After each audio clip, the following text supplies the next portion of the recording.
그리고 이제 회담에는 공식 의제라고 하는 게 있게 마련인데 여러 가지 합의를 했습니다만 의료 대란을 공식 의제에서 빼자고 아마 얘기가 된 것 같습니다. 참 안타깝다는 생각을 합니다. 우리 한동훈 대표께서도 정부와의 갈등을 감수하면서까지 일정한 대안을 내시기도 하는 것처럼 이 의료 대란 문제는 국민의 생명에 관한 문제입니다. 이거는 손바닥으로 가리고 또 안 보려고 한다고 해서 없어지는 게 아닙니다. 실제 국민들의 삶을 심각하게 위협하고 있는 사례입니다. 한동훈 대표께서 말씀하신 것처럼 저는 의료계획의 기본적 방향, 그러니까 의사 정원을 좀 늘려야 된다, 필수 공공의료, 지역의료 강화해야 된다라는 점에 기본적으로 동의합니다.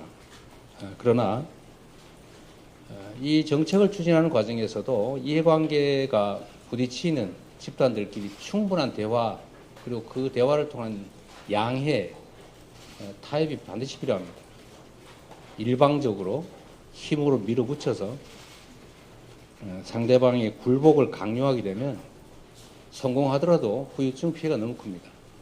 사회적 비용이 너무 크다라는 말씀을 드리고, 정책 수행이 지금처럼 거칠고 급하고 과해서는 결국 예상된 이런 부작용이 나타날 수밖에 없다는 것입니다. 그 부작용이 정말 세계 최고를 자랑하는 의료체계의 붕괴 위기를 불러봤고, 응급실 뺑뺑이로 안 죽어도 될 사람이 죽는 사고가 이미 작년 한 해 총 발생량을 이미 초과하고 있습니다. 얼마나 불안하겠습니까? 사실 저도 불안합니다. 갑자기 밤에 저나 가족들이 아프면 어디로 가지? 라는 생각을 하게 됩니다. 다치지 말자, 병들지 말자, 살아남자, 이런 얘기들을 우리 국민들이 농담처럼 자조적으로 하고 있는 이 현실을 반드시 정확하게 파악하고 가능한 실효적 대안을 마련해내야 합니다. 이 한동훈 대표님과 이 문제에 대해서도 충분한 대화가 이루어지기를 기대하고, 또 실효적 대책은 대화로 만들어낼지라도 일단 정확한 현상 파악, 문제의 인식, 토론, 대화, 공감대 형성을 위한 의료대란 대책이, 이걸 국회 내에서 여야 모두가 함께 좀 만들어서 해법을 좀 강구해보자는 말씀을 제가 드리고 싶습니다. 전 국민의 관심사이고 아주 오래 끌어온 가장 큰 현안이죠. 해병대원 특검법. 우리 한동훈 대표께서도 전 국민을 상대로 공언하셨습니다. 저는 그게 진심이라고 생각합니다. 그 진심이 지금도 바뀌지 않았을 것으로 확신합니다. 제3자 추천 특검으로 하자라고 말씀하셨습니다.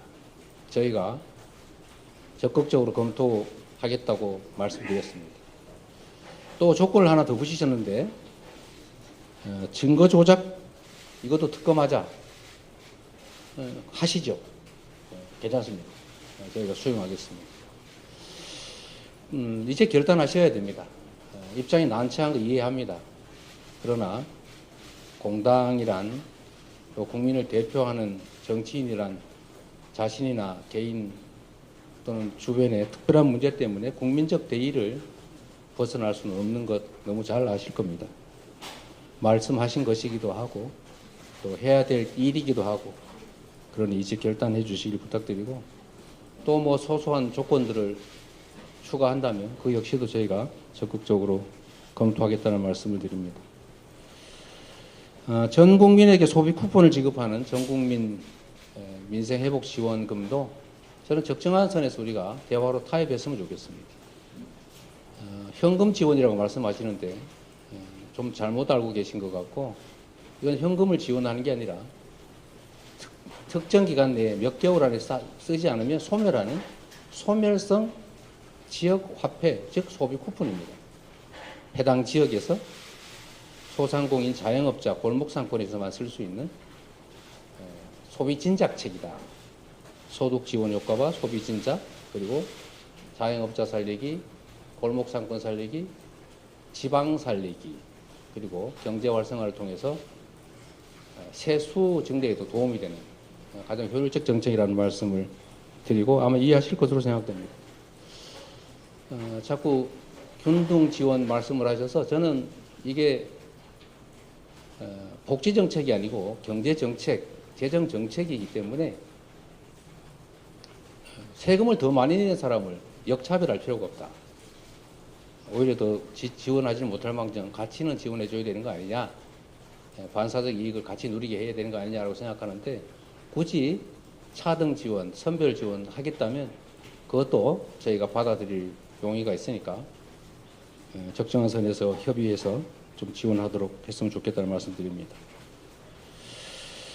이건 역시도 간과할 수 없는 부분인데, 최근에 이 독도 문제나 교과서 문제, 또 일제 침략에 관한 문제들이 논란이 되고 있습니다. 국가의 구성에는 3대 요소, 영토, 주권, 국민이 있습니다. 그런데 영토를 부정하는, 독도 영유권을 부정하는 행위, 또는 주권을 부정하는 행위, 즉 외국의 침략을 합리화하는, 미화하는 행위, 이것은 국가를 부정하는, 그야말로 윤석열 대통령께서 자주 말씀하시는 반국가적 주장입니다. 이런 반국가적 주장에 대해서는 형벌을 과하는 것은 표현의 자유 측면에서 과하다고 할지 모르겠지만 최소한 공직을 맡기는 부적절하다라는 생각에서 공직 취임을 제한하는 법안을 저희가 준비 중인데 협조해 주시면 좋겠다는 그런 생각 가지고 있습니다. 정치개혁에도 많은 말씀을 해주셨지만 저는 국회의원의 특권 얘기도 중요하지만 상응하는 대통령의 소추권에 대해서도 같은 차원에서 접근해야 된다고 생각합니다. 이게 행정 독재 국가로 흘러갈 위험성이 매우 높습니다. 법 앞에 평등을 말씀하시던데 제가 보기에는 법 앞에 형식적으로 평등할지는 몰라도 검찰 앞에서는 매우 불평등합니다. 사람 따라 법의 적용이 완전히 달라지고 있습니다. 이런 측면에서 정치개혁은 심각하게 함께 논의하되 형평성 있게 심도 있게 논의하는 것이 꼭 필요하겠다 이 말씀을 드립니다.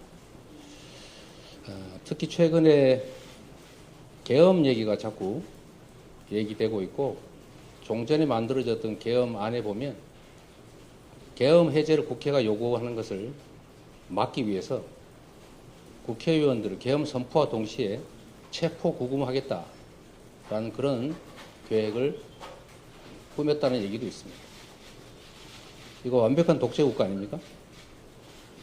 이런 문제에 대해서도 우리가 오히려 더 심각하게 고민해야 된다. 정치적 공세가 아니라 국가와 국민 그리고 이 나라의 미래를 위해서 합리적이고 모두가 동의할 수 있는 안들을 만들어야 된다고 생각합니다. 물론 합의가 심치 않습니다. 저는 그 중에서도 합의되는 실현 가능한 것부터 먼저 하자 이런 입장을 언제나 가지고 있고, 그래서 정치개혁과 관련해서는 우리 한동훈 대표께서도 공개적으로 약속하셨던 지구당 부활 문제만이라도 우선적으로 좀 처리됐으면 좋겠다 그 생각이 듭니다. 정치에서 말은 정말로 중요하죠. 실질적, 실효적 논의가 되기를 기대합니다.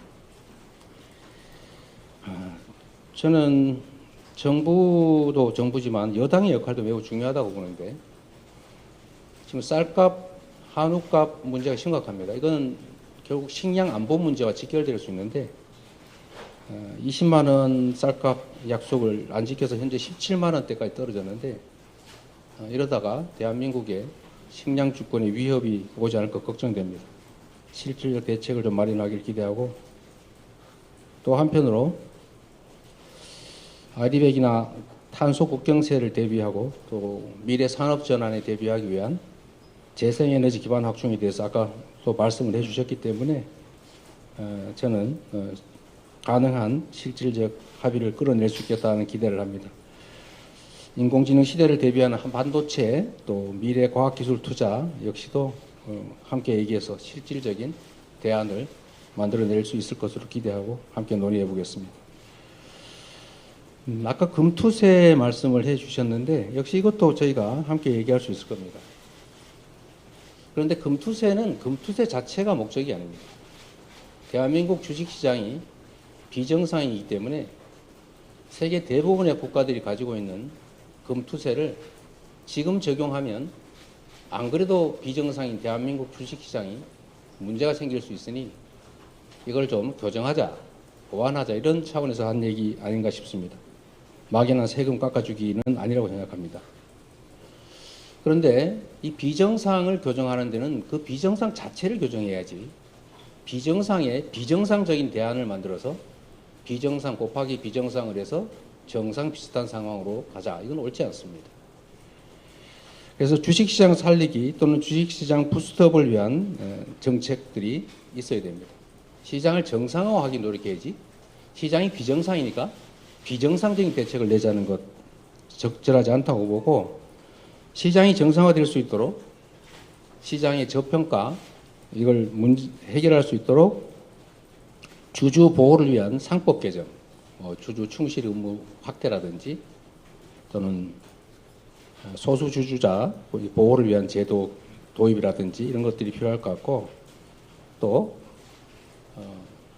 ISA 제도, 소위 금융투자소득의 비과세를 하는 자산관리계좌 이걸 대폭 확대해서 충분히 보완을 하고 난 다음에 또 금투세 지금 당장 시행하는 것은 정부 시책에 부족하면서 오는 측면이 강하기 때문에 일정 기간 대폭 완화해서 시행하는 방안도 한번 검토해 보면 좋겠다. 함께 논의해 보시면 좋겠습니다. 생각과 입장이 달라도 대화와 타협을 통해서 국민의 삶을 개선하는 게 바로 정치입니다. 서로 존중해야 되겠죠. 인정하고. 그리고 가짜뉴스, 거짓말로 상대방을 음해하거나 또는 폭언하고 비방하거나 이러면 대화가 안 됩니다. 잘 보시겠지만 저는 특정 개인 비방 잘 하지 않습니다. 그 대화를 막기 때문이죠. 대화와 타협이 일상이 되는 정상적인 정치를 복원하기를 기대합니다. 우리 단 대표께서 지금 말씀하시는 것처럼 민심을 존중하고 국민 중심의 또 국익 중심의 정치를 하시면 적극적으로 협력하도록 하겠습니다. 또 한 가지 좀 말씀을 드려야 되는데 이 측면에서 뭐 여당이 하는 일은 아니겠습니다만 이 정치라고 하는 게 죽고 죽이는 전쟁은 아닙니다.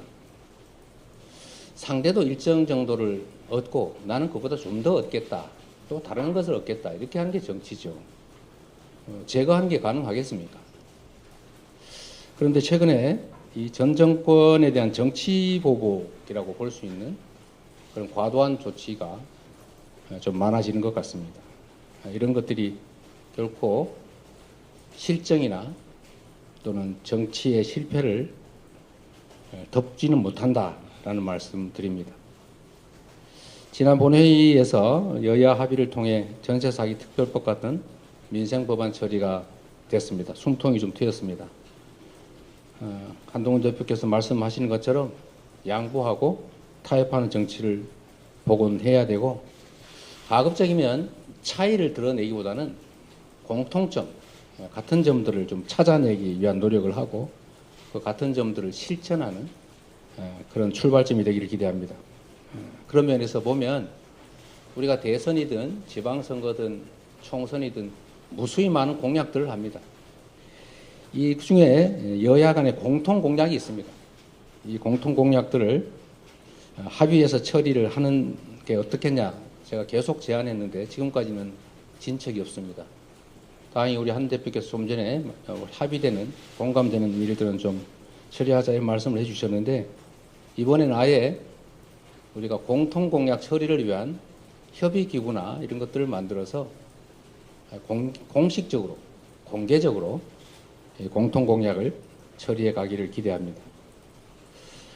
우리 한동훈 대표께서 이런 말씀하셨다고 합니다. 그러라고 63%가 저를 지지했다 이런 말씀을 하셨다고 합니다. 맞는 말씀입니다. 정치는 국민의 뜻에 따르는 것이 대의입니다. 그 국민의 의사를 존중하는 것 그게 가장 정치의 근본 아닌가 싶은 생각이 듭니다. 국민들의 선택의 무게를 잘 이해하시고 존중하는 말씀으로 생각합니다. 또 하나 기대되는 것은 내가 내는 대안만이 유일한 정답은 아니다. 더 좋은 대안이 있으면 좋겠다. 이런 말씀하셨다고 합니다. 정말로 옳은 태도십니다. 다름의 가치를 인정하는 겸손일 수도 있고 내가 틀릴 수도 있다는 것을 인정하는 용기일 수도 있고 대안을 찾아내기 위한 능력일 수도 있습니다. 오늘의 어렵게 마련된 이 자리가 우리 국민들에게 조금이라도 기대를, 희망을 만들고 또 새로운 정치의 돌파구를 만들어내는 계기가 되기를 기대합니다. 고맙습니다.